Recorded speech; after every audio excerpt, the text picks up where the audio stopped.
De belles images maintenant que l'on a plutôt l'habitude de voir durant les mois d'été, des images de kayak. Frédéric Matriche et Marc Évrard ont assisté à la première manche de la Coupe de Belgique. Vous allez le voir, on est loin de la descente de la laisse. Le kayak est une discipline très exigeante et très physique.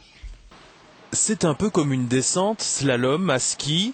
Sur une distance de 400 mètres, il faut franchir 18 portes. Et c'est là toute la difficulté. Les portes vertes dans le sens de la descente, les portes rouges à contre-courant. Chaque concurrent qui touche une fiche est pénalisé de 2 secondes et s'il rate la porte, donc s'il ne la prend pas, il est pénalisé de 50 secondes qui s'additionnent au temps chronométré total. Le kayak en slalom, une discipline physiquement éprouvante. Ce parcours de 2 minutes, c'est comme courir un 800 mètres à fond en athlétisme. Et c'est un doux mélange de technique et de puissance. Donc c'est-à-dire que forcément le placement plus du bateau que de la pagaie est important. Justement, comme je disais, pour se servir des courants, arriver un peu à dompter ces courants. Et puis alors derrière, il y a la puissance quand même pour aller chercher le chrono à l'arrivée.